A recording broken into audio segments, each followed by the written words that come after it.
সামাজিক মাধ্যমে কদিন ধরে বাংলাদেশের নেটিজেনরা যে নারীকে নিয়ে চর্চায় মেতেছে তিনি হানিয়া আমির। তার ছবি, তার ভিডিও এবং তার মতো দেখতে শিশু শিল্পী লুবাবাকে নিয়ে হাস্যরস এবং উপহাসও করছেন তারা। কেউ কারো কষ্ট বুঝে না দুনিয়াতে। কে এই হানিয়া আমির? লুবাবার কারণে এই আলোচনায় নতুন মাত্রা যুক্ত হয়েছে। এক সাক্ষাৎকারে লুবাবাকে বলতে দেখা গেছে, সোশ্যাল মিডিয়ায় অনেকেই আমার এবং হানিয়া আমিরের ছবি যুক্ত করে প্রকাশ করছেন। কেউ কেউ লিখেছেন আমি নাকি দেখতে হানিয়া আমিরের মতো। আসলে হানিয়া আমির আমার চেয়ে দেখতে অনেক সুন্দর। লুবাবার সেই সাক্ষাৎকার ভাইরাল হয়ে যায়। আমার বয়স হিসাবে আমি বেশি পাকনা পাকনা কথা বলি। হানিয়া আমির পাকিস্তানি অভিনেত্রী এবং কণ্ঠশিল্পী। তিনি চলচ্চিত্র এবং টিভি নাটকে অভিনয় করে পরিচিতি ও জনপ্রিয়তা পেয়েছেন। 2016 সালে উর্দু সিনেমা জানানে অভিনয়ের মাধ্যমে চলচ্চিত্রে যাত্রা করেন।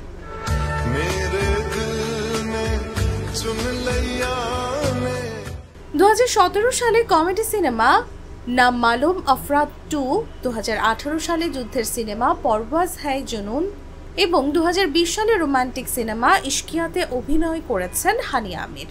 এছাড়া 2022 সালে টেলিভিশন সিরিজ মেরে হামসাফারে অভিনয় করে জনপ্রিয়তা পান তিনি। সম্প্রতি লন্ডনে একটি কনসার্টে অংশ নিয়েছেন হানিয়া আমির। সেখানকার কয়েকটি ছবি তিনি সোশ্যাল মিডিয়ায় শেয়ার করেছেন। ছবিগুলোতে জনপ্রিয় র্যাপার ও শিল্পী বাদশার সঙ্গে দেখা গেছে তাকে। তবে তাদের একজন ছিলেন দর্শক সারিতে, অন্যজন মঞ্চে। সেই কনসার্টে আর উপস্থিত ছিলেন পাঞ্জাবি গায়ক দিলজিৎ দোসাঞ্জ। তিনিও বাদশা এবং হানিয়ার ছবি সামাজিক যোগাযোগ মাধ্যমে প্রকাশ করেছেন। পাশাপাশি ওই কনসার্টের একটি ভিডিও ভাইরাল হয়েছে। সেখানে দেখা গেছে মঞ্চে ওঠার আগে দিলজিৎকে জড়িয়ে ধরে শুভেচ্ছা জানাচ্ছেন বাদশা। এরপর দুজন মঞ্চে উঠতেই অনুরাগীদের মাঝে উন্মাদনা ছড়িয়ে পড়ে।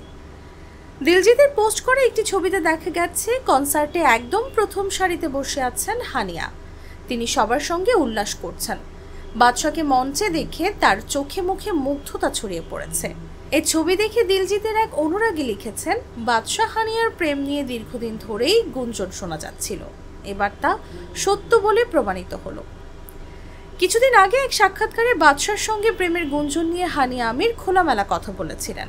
সে সময় বাদশার গানের কথা উঠলে হানিয়া জানান তিনি বাদশার গানে মুগ্ধ।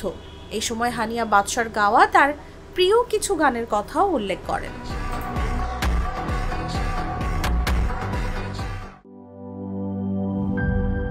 গুড লাক পেনের সফট অয়েল বেসড ইঙ্ক দেয় নিখুঁত লেখার আত্মবিশ্বাস।